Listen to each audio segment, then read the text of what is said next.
시작을 하시네요. 네, 뭐 시작하죠, 뭐. 예. 세례요한의 활동 이제 마가복음이 이제 비로소 같이 시작이 됩니다. 마태, 마가, 누가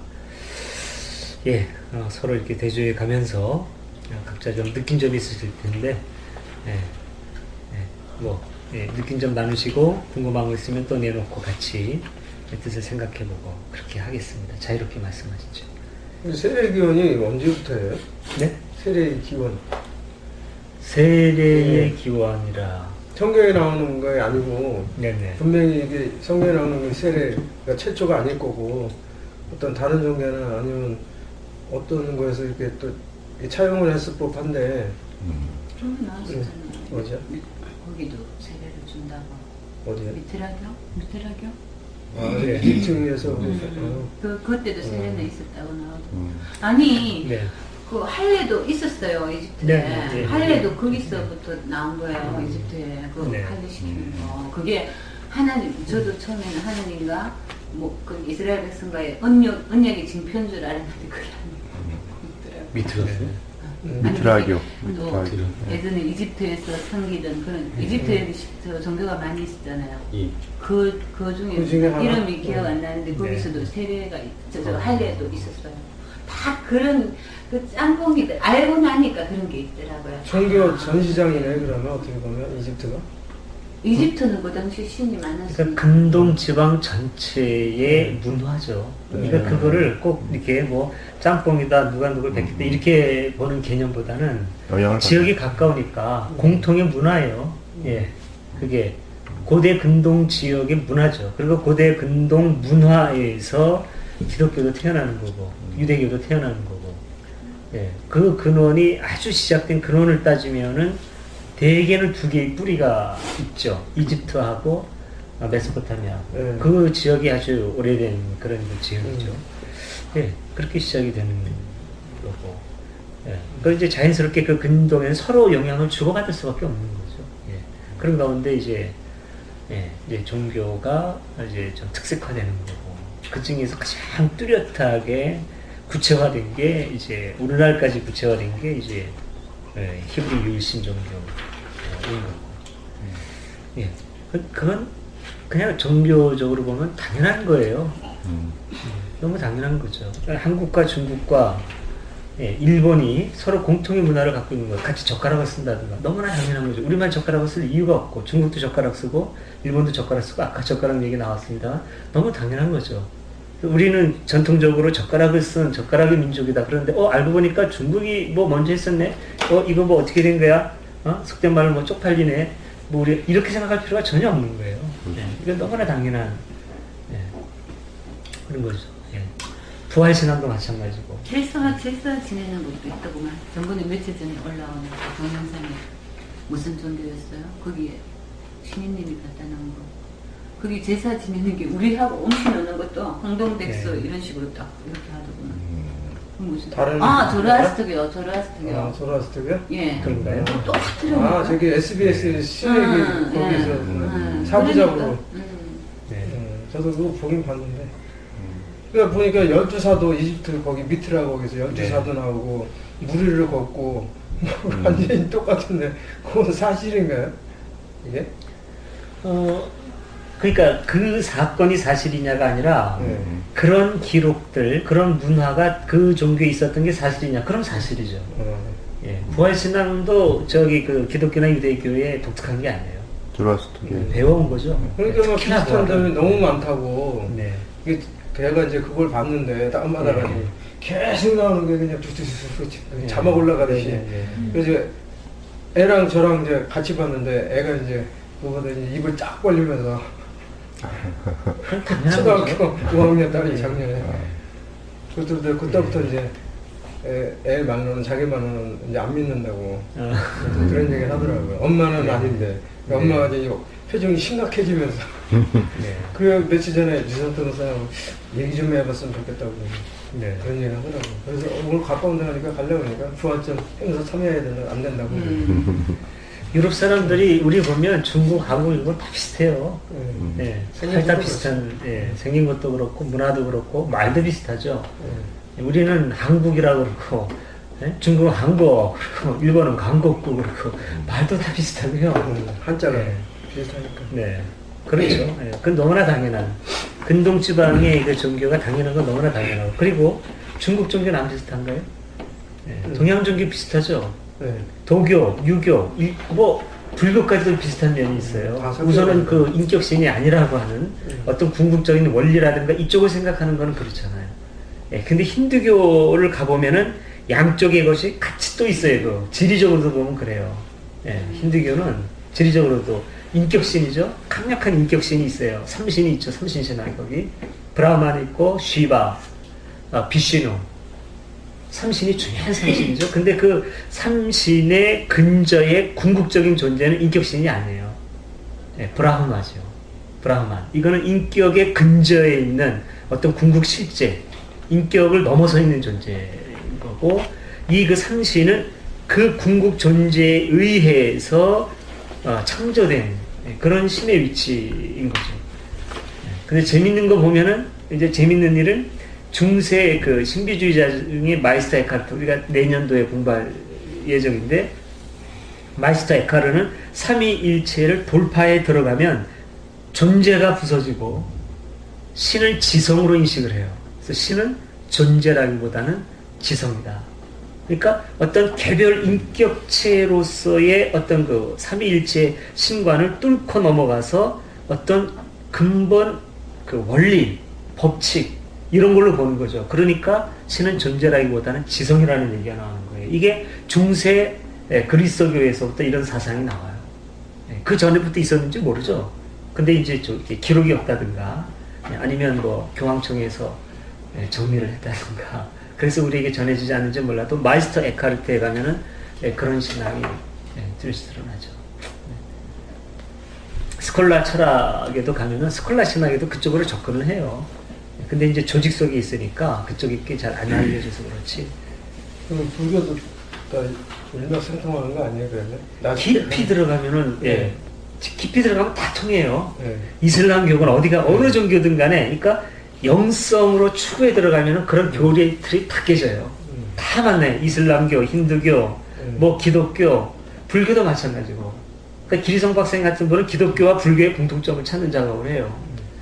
그러니까 기독교의 하나님은 불교의 공하고 대비시킬 수가 있어요. 그러니까 처음에는 사람은 이해가 안 가죠. 어떻게 하나님이 공이냐, 인격적인 하나님.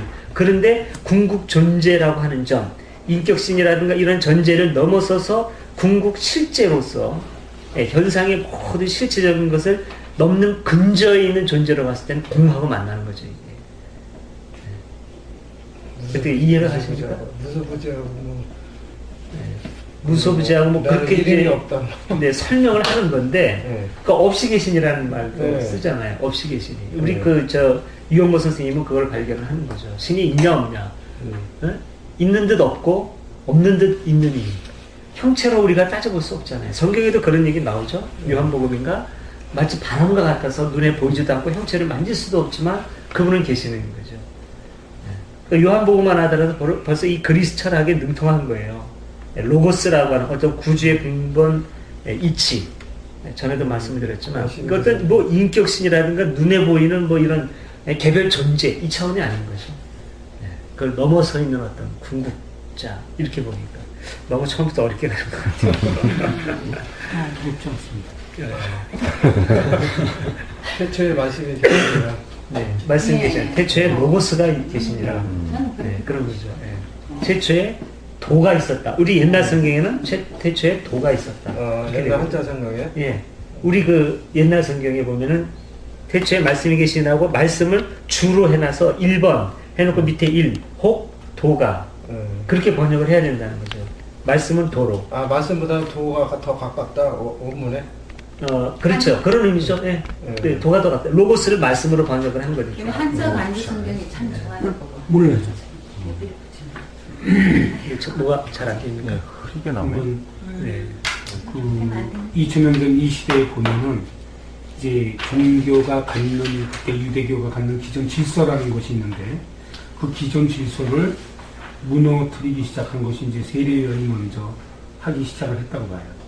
예. 근데 세례요한은 이제 광야에서 찾아오는 사람들에게만 그런 과정을 이제 펼쳤는데, 결국 이제 예수는 이제 여기저기 돌아다니시면서 하시다가 나중에 끝내는 이제 예루살렘으로 들어가서 이제 죽음을 자초하시지만은 기존 질서를 무너뜨리는 거예요.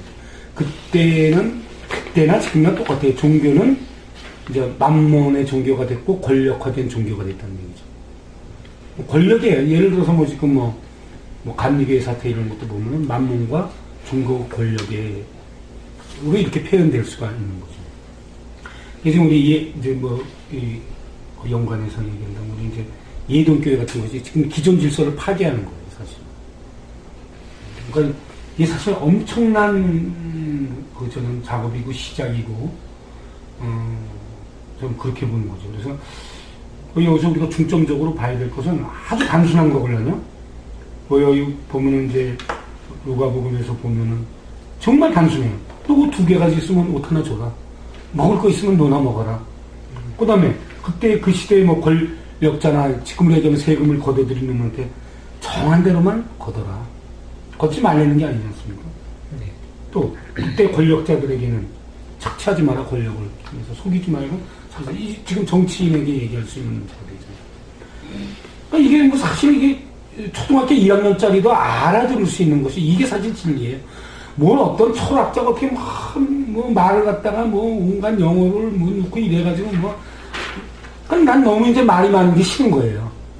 진짜 단순하게 믿고 그 단순한 믿음을 통해서 실천해내는 것이 우리에게 이제 이 삶의 화두가 아니겠는가 그런 생각을 해봅니다. 정말 지금 이 세례요한부터 시작되는 이런 운동이 그 시대에 기득권을 가지고 있었던 종교 사업자들에게는 불안의 요소가 됐을 것이고, 지금 이제 우리가 예를 들어서 뭐 130명 정도의 정의원이 있고 뭐 이렇지만은 이것이 아마 1000명 정도만 되고 2000명만 된다면 한국교회가 불안해하고 스스로도 자기 정지를 할 것이고, 저는 이런 꿈을 안고 이 예동에 오고 있는 겁니다. 네. 네. 신납니다. 제 생각은 불안해하는 게 아니라 사냥할 것 같은데. 어차피 사냥당한 법치 국가에 살기 때문에 그렇게 이제는 우리가 옛날이 아니에요. 2000년 전이 아니고 뭐 중세가 아니기 때문에 일방적으로 하지 못해요. 마녀 사냥하듯이? 아니 이제 뭐 탄압이겠다, 제가 이거 탄압. 이제 작년에 여기 아는 신부님이랑 뭐 얘기할 때 그 일제 시대 때 3.1 만세운동 있고 나서 문화 통치로 바꿨듯이 이 고문만 없지 옛날로 돌아가는 것처럼 뭐 그렇게 하지 않을까. 지금요. 제가 이제 작년에 그런 추측을 했었거든요. 근데 그렇게는 안 돼. 이제 그렇게 할 수 있는 시대는 떠났다는 얘기죠. 그래서 이제 이것이 우리가 뭐 하고자 하는 일이 폭력과 연관되거나 테러하고 연관이 되기 때문에 당연히 그들의 밥벌이가 되겠지만은 우리는 그런 방법은 아니잖아요. 그래서 그런 식으로 우리를 뭐 몰아세우거나 이럴 수는 없습니다. 근데 아마 그런 시도는 할 겁니다. 예, 그렇게 우리가 이제 커갈수록 그렇게 하겠죠. 그러나 예, 지금 목사님 말씀처럼 뭐 시대가 다르니까 옛날 같으면 뭐 논리 사람 싹 다 벌써 다 끝났죠. 이거 뭐 벌써 예를 들어서 뭐 전두환이 시절만 해도 마음에 안 드는 놈은 말 한마디 잘못해도 그냥 술집에서 붙잡아가고. 근데 지금은 그 정도는 아닙니다. 아무리 뭐 다시 뭐 멤버가 정권 잡았다 하더라도 그 정도는 아니니까요. 그렇게 뭐 불안할 건 없겠죠. 그래서 저는 이런 걸 한번 생각해 봤어요. 마가복음은 존 셸비 스퐁의 주장에 의하면은 초기 교회에서 한 6개월 반 정도의 예배 의식을 위해서 만들어진 건데, 특별히 6월절에 초점을 맞춰가지고 예수의 돌아가신 부분, 십자가에 돌아가신 그것을 6월절로 봐서 신년절부터 10년절이 대략 한 10월 초나 9월 말 10월 초 정도 되는 것 같아요. 유대 달력에 의하면 6월절이 이제 4월 초순 정도 되는 것 같아요. 그래서 그때 한 6개월 반 정도의 기간을 위한 이에 해당해서 읽을 거리, 그러니까 해당해서 이제 그 주일날 안식일날부터 할 것으로 이제 마가복음이 기록되어 있는데 마태복음과 누가복음은 늘려가지고 1년치로 이렇게 늘렸다는 주장이 이제 스퐁의 주장이에요. 근데 그 내용이 굉장히 일리가 있게 이렇게 설명을 많이 했는데 그 대부분의 내용들이 보면은 이제 이사야라든가 스가랴서 뭐 이런 쪽에 그런 내용인데 특별히 여기서는 그런 쪽에 없는 부분이 이제 성령 마태복음 12절에 보면은 나는 너희에게 물로 세례를 베풀었지만 그분은 성령으로 세례를 베푸실 것이다. 그 성령이라는 내용이 이제 좀 특별하게 좀 언급이 된, 물론 구약에도 한두 군데가 나오긴 나오는데 그런 얘기를 갖다 들었어요. 그래서 이 부분이 아마 중요한 요 절에서 중요한 내용이 아닌가 생각이 듭니다. 네. 좀 그런 것 같아요. 여기서 뭐 아까도 제가 잠깐 얘기했지만 이제 홍스타님한테 물세례와 성령과 불세례에 대해서 잠깐 물어봤지만 우리가 보통 기존 지금 교회에서 세례 받는 것은 물세례죠. 그리고 또 기분 좋은 일도 공이나 이런 걸 통해서도 이렇게 머리에다 손을 쥐고 이제 성령 세례 받는다 이렇게 이야기를 하는데 저는 그런 것으로 어떤 정말 이것이 세례를 올바로 받은 것이냐 아니냐 그런 거를 결정할 수는 없다고 생각하고 항상 말이지만은 나무의 그 열매를 보고 알아야 되지 않겠느냐. 그러면 어떻게 열매를 알 것이냐 지금 물세례 받고 예를 들어 우리가 교회 생활하면서 금요 철야 기도를 통해서 저도 기도할 때까지 울면서 회개해 본 적도 있고 또 한국 교회 목사들 용서해 달라고 기도를 너무 많이 울면서 막 울면서 하다 보니까 제가 기절해 버렸어요. 이제 그런 적도 있는데 근데 그것이 제가 깨고 나서 가만 딱 느낌이 딱 오는 게 이거는 내가 한 잘못이 아니다 이렇게 딱 생각이 되더라고요. 근데 이제 그랬고 근데 지금 여기서 이렇게 보면 딱 그 열매를 어떻게 구분을 할 수 있느냐. 네가 군인이냐? 아까 목사님 말씀처럼 바로 그렇게 예를 들어 우리는 군인도 아니고 세리도 아니지만 내가 할 수 있는 게 있잖아요. 주부인 내가 할 수 있는 거. 내 가정에서 내 이웃에게 또 우리가 소속되어 있는 어떤 현재 그게 내한테 있는 것이 뭐냐는 거죠. 이게 뭐가 있냐? 네가 권력이 있냐?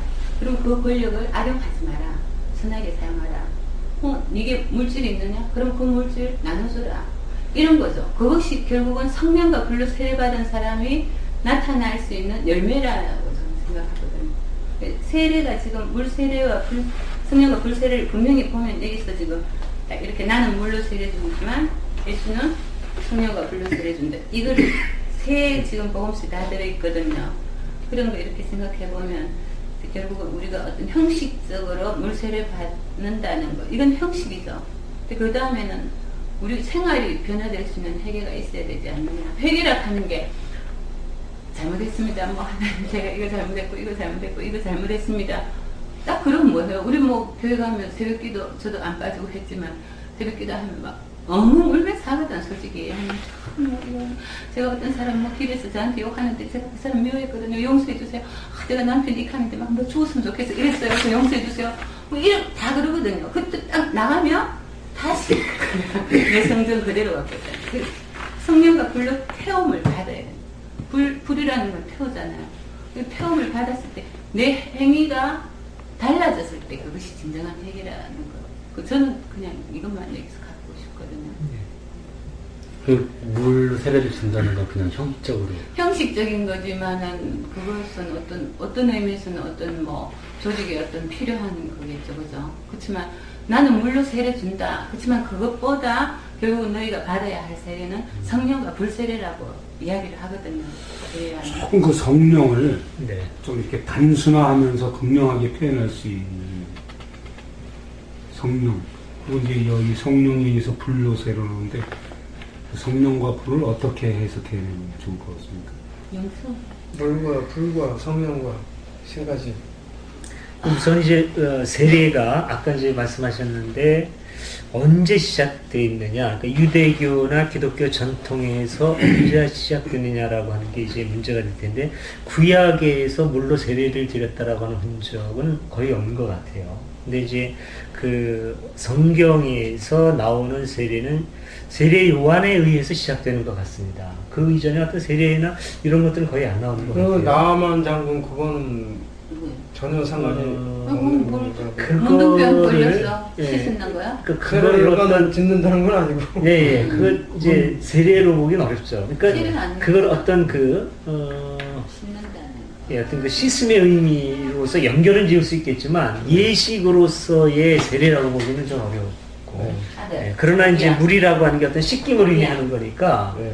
예, 그런 점에서 연관을 지을 수는 있겠죠. 근데 그런 점에서. 근데 예식으로서의 이게 실제로 너희의 죄를 씻어주는 것이다 라는 의식으로 집행하는 거는 기독교 유대권에서는 세례 요한이 처음이 아닌가 싶어요. 이거 저 확실하게 자신은 없어요. 예, 틀릴 가능성을 염두에 두고 말씀을 드릴게요. 제가 알기로는 이제 그런 것 같고, 그 다음에 아까 말씀한 것처럼 근동 지방의 다른 종교에서 했을 가능성은 농후하게 있다고 봅니다. 그것도 또 찾아봐야 되겠죠. 그런 경우에. 근데 일단은 그게 예식화되었을 때는 그냥 단순한 형식이라고 보기는 어려워요. 그 형식이 담고 있는, 형식이 전하고자 하는 어떤 내용이 있겠죠. 예. 그 우리가 옷을 입는데 옷을 입는다는 게 단순히 형식이 아니라 내용이 있잖아요.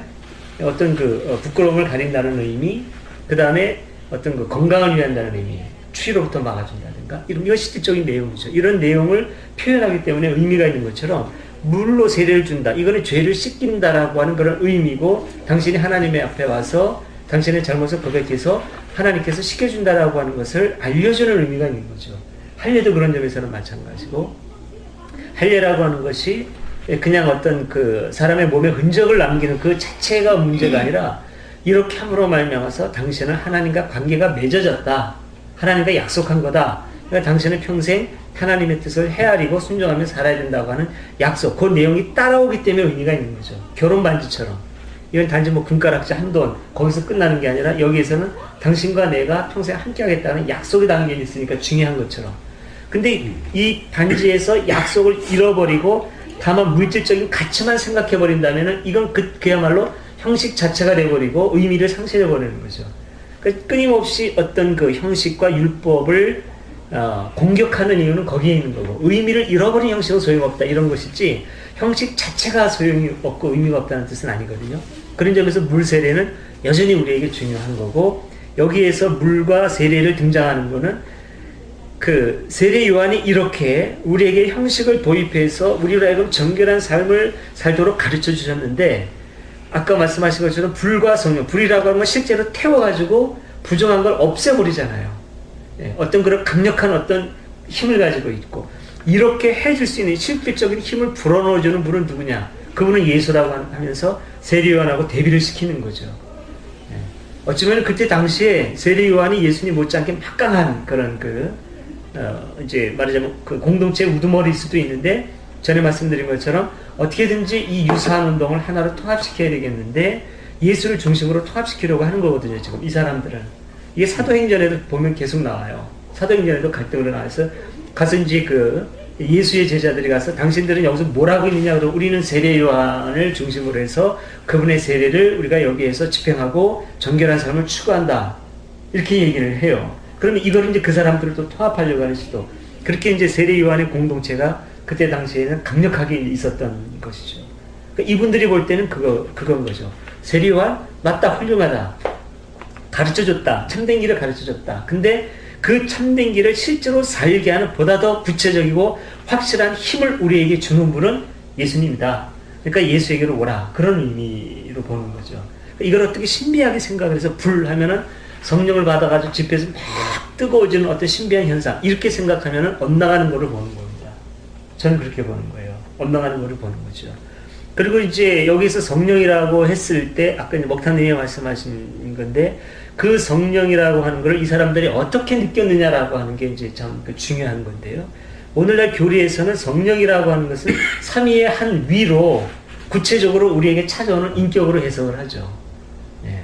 삼위일체 하나님의 한 분으로 고백을 하는데 여기에서 처음에 성령을 언급한 사람도 그랬겠느냐? 그건 이제 의문이고 이분은 그런 의식이 없었을 가능성이 커요. 이분은 어떤 보이지 않는 어떤 하나님의 능력, 예. 하나님은 우리와 굉장히 분리돼서 하늘 높이 저 조그만 것 어디 계신다. 하늘 높은 곳뿐만 이제 거기에 가두는 건 아니고요. 어떤 공간에 가두는 건 아니고, 그러니까 공간적 의미의 그 하늘이라기보다는 차원적 의미의 하늘로 봐야 되겠죠. 그 하늘의 차원 높은 곳에 계신데 우리하고 굉장히 분리되어 있어요. 네, 거룩하시죠. 이 거룩이라는 말이 분리되었다는 뜻이에요, 원래는. 네, 하나님은 거룩하시다 그럴 때는 하나님은 우리와는 차원이 다르게 분리되어 계시다는 뜻인데 분리된 분이 우리에게 강한 힘으로 찾아오는, 예, 그러니까 성령을 얻을 때는 폭풍이라고도 인식을 해요, 사람들이. 예, 어떤 폭풍처럼 찾아오고 강한 힘으로 우리에게 영향을 주기 위해서 찾아오시는 하나님의 어떤 능력, 이런 거, 기운, 이런 걸 영으로 보는 거죠. 그래서 아마 그런 얘기를 들어보셨을 거예요. 또 보수교회에서 하는 얘기가 성경 공부하면서 하나님을 기운이라든가, 예, 어떤 이런 걸로 이해해서는 안 된다라는 얘기를 보수교회에서 계속 얘기를 합니다. 이거는 그러니까 성령을 인격체로 보는 그런 교리적인 훈련이 되어 있는 사람들의 관점이에요. 그러니까 여기서 불과 성령으로 세례를 준다라고 했을 때는 물이 알려주는 어떤 당위성에 대해서 실질적으로 이루고자 하는 구체적인 힘을 주시는 분, 이런 식으로 우리가 이해를 해야 될 겁니다. 네.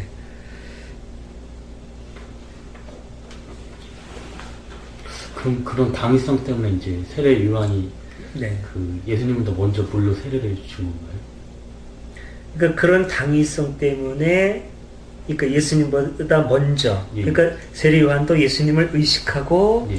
정말로 이제 있는 대로 내가 이렇게 이제 문을 열어놓고, 하면은 문을 열어놓고 이렇게 사람들을 준비시키면 그 다음에 예수님이 오셔서 실질적으로 우리의 삶을 변화시키는 어떤 강력한 운동의 중심에 오셔서 우리를 이끌어 주실 것이다. 그런 의식을 가지고 세례 요한이 이렇게 했느냐. 예. 예. 그럴 가능성이 별로 없다고 봅니다, 저는. 예. 그럴 가능성보다는 그렇게 보죠, 뭐. 그때 당시에 죄사함을 받는 거에 대한 그 내용이 이 성전에 가서 뭐 비둘기를 산다든지 양을 바쳐서 이런 과정들을 통해서 죄사함을 받은 거예요. 심지어는 여기서 사가지고 이렇게 날려보낸 다음에 저기서 다시 또 잡아다가 같이 또 먹고 팔아먹고 이랬기 때문에. 근데 그것을 보면서 죄사함을 받는다는 거에 대한 거부감이 세례 요한에는 있죠. 근데 세례 요한은 자기가 하나님의 아들이다. 그 뭐 후대에도 계속 그렇게 이제 그래서 예수님을 예비하고 준비하는 정도의 사람으로 이제 제한되어 있지만은 그런 거에 대한 이제 기존 질서를 무너뜨리면서 회개하라, 천국이 가까웠다. 그래서 세례를 받아라. 이제 깨끗해지라는 얘기죠. 근데 왜 그런 거 있지 않겠어요? 이게 사람의 마음이라는 걸로 교과서적으로 딱 정리할 수는 없는 건데, 정말 어느, 뭐 예를 들어서 우리가 예배를 드릴 때도, 다 개예배를 하면서 찬송가가 나오는데, 어느 때 막 그 찬송가 소리에 눈물이 확 이렇게 흘릴 때가 있잖아요. 예. 몇십 년 단을 보면서 한 서너 번 그런 일이 있어요. 어느 때 무슨 찬송가 들을 때 눈물이 난다거나 정말 그 말할 수 없는 격정이 올 때가 있죠. 근데 그럴 때 보면은 뭔가 내 자신에 대해서 끊임없이 정제되는 그런 과정에서 하나님의 사랑을 느끼거나 예수님이라는 그분을 느낄 때 그런 마음이 온다고. 그래서 저는 이제 회개하라, 천국이 가까웠다. 그래서 그런 얘기의 의미가 뭔지 알고 차대로 내가 어떤 새 속에서 내가 하나님의 나라로 이렇게 전이 되는 과정에서 내 느끼는 영적 감정. 깨끗한 영, 이제, 인간들이 아무리 학문이나 언어로 구사할 수 있는 그런 게 아니라, 그렇게 표현될 수 없는 뭔가 오는 그거. 이제 그런 것이 뭐 이제 거룩한 영이 아니겠는가. 근데 이제 예수님이 오시고 나서는 뭐 그게 아주 구체화되는, 그러한, 그러니까 성령과 불로 세례를 주는 이런 걸로까지 이제 정립이 되는 거죠. 그런 거 아닌가 싶은데, 제가 설명이 제대로 됐나. 제 생각은 그렇다는 겁니다. 이제 세례 요한하고 예수님의 활동은 이제 그 두 사람의 운동은 이렇게 서로 달리 다른 공간에서 각자 이렇게 서로의 어떤 그 큰 접촉이 없이 일어났을 가능성이 크다고 봅니다. 이제 제 경우에는 우선은 기본 무대 자체가 세례 요한은 유다 남쪽의 광야 지역이에요. 세례 요한은. 그리고 예수 운동의 중심지는 북쪽 갈릴리아 지방이고 달라요 이게. 이 사람의 그 시작의 그 출발이. 근데 이제 그 기존 질서에 대해서 강력하게 저항하고 어떤 그런 새로운 세계를 구현하려고 하는 그 의지라든가 뜻에 있어서의 공통점이 있는 거죠. 네. 근데 이 강력한 두 개의 운동이 같이 있으면은 계속 이 경쟁 관계에 있어서 경쟁 관계가 서로 발전시키는 경향도 있을 수가 있지만 어느 시점에서는 이게 통합이 돼야 그래야 좀 안정되게 발전해 갈 수 있거든요. 우리도 지금 난가북 때문에 얼마나 많이 힘이 소진되고 있습니까? 그런 것처럼 지금 그런 의식을 가지고 어떻게든 이걸 통합을 시켜야 되겠는데 이때 당시에 주도권을 지은 그 운동의 주도권을 지은 사람들은 예수 운동을 하고 있는 사람들이라고 보는 거죠. 그래서 예수 운동을 하는 사람들이 요한 운동을 하는 사람들을 이제 좋게 말하면 포용하는 그런 단계로 이제 보고 있는 거예요. 저의 경우는 이제 그렇게 보는 겁니다. 그리고 세례 요한의 경우에는 이제 남쪽에 그러니까 SNF파라고 있어요. 우리 성경에는 잘 안 나오는데 성경에는 그 유대 종파가 그 사두개파 여기도 나오는 사두개파, 바리새파 주로 이렇게 나오거든요. 네. 그런데 SNF파라고 또 있어요. 아주 바리새인보다도 더 적극적으로 그 경건을 추구했던 그런 사람들인데 바리새파 사람들은 사회생활을 했거든요. 근데 이 SNF파 사람들은 아예 그냥 사회로부터 떠나가지고 그 광야 깊숙이 들어가서 은둔 생활을 해요. 더 독특이죠 말하자면. 그래서 그때 당시에 사회에는 이 사람들이 보이지 않았던 거고 사람들 사이에 섞이지 않았으니까 얘기거리가 안 돼 있는 거고 신약에 등장하지 않는 거지만 이때 당시에 있었어요. 강력한 어떤 그 영성 추구하는 공동체로서. 그러니까 세례 요한은 그 사람들로 보는 거죠. 거기에 그 뿌리를 둔 사람으로 보는데 세례 요한이 거기 그냥 은둔하는 데서부터 뛰쳐나오는 거예요. 사회적으로. 이거 굉장한 겁니다. 이거는 우리만 구원받는 게 아니라 이 사회에서 고통받는 사람을 외면할 수 없다고 해가지고 대중을 구원하러 나오는 거예요. 부처님처럼. 대단한 사람이에요, 이거. 그러니까 여기서 예수 운동이 아주 강력한 라이벌을 만난 거죠. 어떻게든 이거를 통합시킬 수밖에 없는. 예수 운동은 또 갈릴리 북쪽에서 일어나고 남쪽과 북쪽에서 강력하게 지금 일어나고 있는 거죠, 지금 서로 간에. 그런 상태에서 통합을 하려니까 이렇게 정리를 하는 게 이분들이 볼 때는 바람직한 거죠. 세례 요한은 먼저 와서 준비하고 그리고 예수님은 본격적으로 무대에서 이제 그 활동을 하시는 서론의 역할 세례 요한, 본론과 결론 예수님 이렇게 이제 역할 구분을.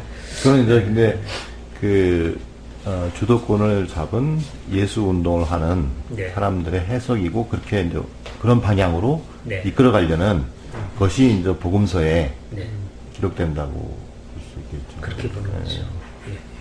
네네. 그 이제 또 많은 사람들은 그렇게도 봐요. 아마도 예수님이 세례 요한의 제자였을 것이다. 근데 그것도 이제 그렇게 보는 관점도 있죠. 어떤 성경의 흐름으로 봐서도 세례 요한하고 예수님이 또 이렇게 대면하는 그런 장면들도 나오고. 근데 이제 그렇게 보는 것도 이제 진보적이지만 완전히 우리가 어떤 성경의 전제라든가 이런 거로부터 완전히 떠나가지고 완전히 객관적으로 놓고 봤을 때 그렇게 예수님하고 세례 요한이 그렇게 끈끈하게 정말 만났겠느냐 그렇게 확실치 않다는 거죠. 뭐 무대가 우선 확 다르다는 거죠. 갈릴리 지방하고 유대아 광야 지방하고 이런 것들이 그 만날 가능성도 있지만 공식적으로는 어쨌든 성경에서는 예수님이 세례 요한한테 세례를 받죠. 그런 것들이 이제 제자로 예수님이 세례 요한의 제자였다고 보는 하나의 자료가 되는 거죠. 근데 공식적인 것이 복음서에 나와 있다는 내용이죠. 다만 그것은 그 역사적인 사실하고는 또 별개로. 역사적인 사실이 아닐 수 있는 거죠. 서로 접목시키는 세례 요한은 임동석 그렇죠. 선생님이 그러니까 있다. 저는 접목하기 이제 위한. 성경이 후대에 써진 걸로 봐서 예수님이 죽고 나서 30년, 50년, 60년 후대에 써진 걸로 봐서는 나는 오히려 그 예수님이 세례요한테 세례를 받았다는 거는 좀 진짜일 가능성이 많다고 보는 거죠. 예. 이 역으로라면 몰라도 네, 네.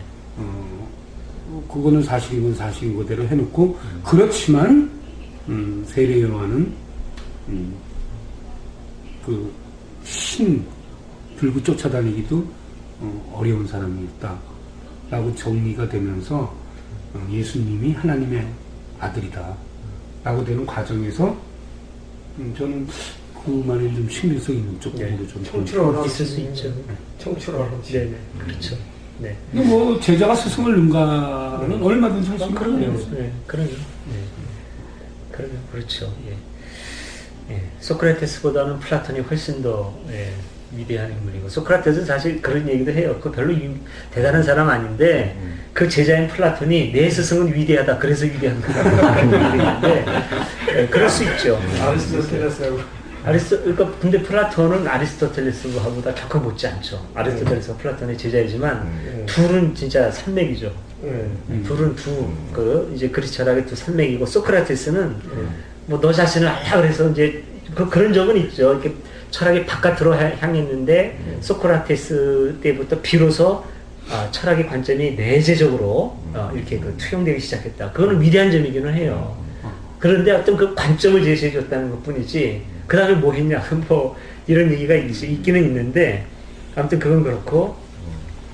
근데 이제 여기서 중요한 거는요, 지금 이제 우리가 이제 역사 시대로 들어가서 실제 역사, 이거는 그 신화라든가 설학은 다르죠. 실제로 이제 구체적인 사건이거든요. 이거는 예수 사건, 세례 요한 사건을 말하는 거예요. 이거는 역사적이에요. 그러나 이거 역사를, 과거에 있었던 역사가 기록되는 그 순간에 기록자의 해석이 들어가는 거죠. 그러니까 기록된 역사에서 절대 객관의 역사는 없는 겁니다. 네, 그렇죠.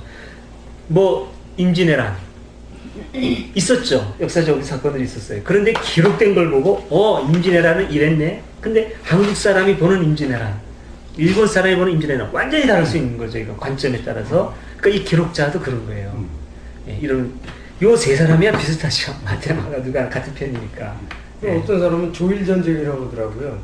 임진왜란이라고 하지 말고 조일전쟁. 한국 사람인데. 그것은 이제 한국 사람 입장에서 조선하고 일본하고 전쟁을 했는데, 조선을 먼저 써야죠, 당연히. 영고전하면 연대 애들은 영고전이고 고대 애들은 고연전인 것처럼, 뭐 그건 이제 그런 관점, 거기도 바로 이제 해석이 들어가는 것처럼 역사도 그렇다는 걸 염두에 두자는 거죠. 그러니까 이게 역사 시대니까 기록된 그대로 사실이다가 아니라. 아까 이제 목타님 말씀 중에서도 중요한 부분은 뭐냐면 예수님한테 불리한 부분이 들어가 있잖아요. 그게 진실의 가능성이 커요. 왜냐하면 이거 쓴 사람은 예수 사람들이거든요. 예수 제자들. 예수 제자들이니까 스승의 좋은 점을 우선적으로 담고 싶어 하는 거예요. 그런데 스승의 약점을 담았어요. 이거는 자기가 빼기 어려운 거죠. 이건 어느 정도 알려져 있고, 이거는 어느 상당히 신뢰성이 있어서 빼기 뭐한 거, 그거를 집어넣는 거거든요. 근데 아주 좋은 소리, 이거는 자기가 봐가지고 좀 객관성이 약해도 넣고 싶으면 넣을 수 있는 거거든요. 그러니까 예수님에 대한 긍정적인 기사하고 부정적인 기사가 있을 때 그렇게 봅니다. 실제로 그 예수 세미나 사람들이 보는 관점이 그거예요. 예수 그 사건이나 말씀의 진위성, 가능성이 어떠냐라고 했을 때 예수님에 대한 부정적인 기사, 기록이 더 진실의 가능성이 크다고 봐요. 근데 이제 그런 점에서는 아까 그 예수님이 세례 요한에게 세례 받았다, 진실의 가능성이 있죠. 근데 반면에 반드시 그렇다고 보기 어려운 게, 꿰어 맞추기 위해서 저쪽한테 양보하는 것도 있어요, 이게. 체면 저쪽도 세워주기 위해서 예수님이 당신 스승한테 세례 받았는데, 근데 당신 스승이 뭐라 그랬는지 아냐? 나는 그의 신념의 불교도 감당치 못하게 노라라고 얘기한 거야. 그러니까 결국은 예수님이야. 이렇게 얘기할 수 있는 거죠, 이게. 연결고리식으로. 그러니까 이게 우리가 성서죠. 성서인데, 성서지만 이렇게 완전히 전제 없이 이거를 볼 수 있어야 돼요. 이런 거 다 봤을 때 여기서 부서지는 것들, 이런 우리가 기존까지 생각했던 권위나 이런 것들이 부서지는데 그 대신 그런 모든 걸 부서뜨려도 부서지지 않고 여전히 남는, 아무리 부서뜨려도 부서질 수 없는 그 진실이 뭐냐. 이게 진짜 복음이 되는 거죠, 이게. 이런 과정을 거쳐서 아무리 부서지지 않는 게 예수 정신하고 예수 운동이에요, 이게. 우리는 그쪽으로 가야 되는 거고, 그걸 붙잡아야 되는 거죠. 예. 만약 예수 정신과 예수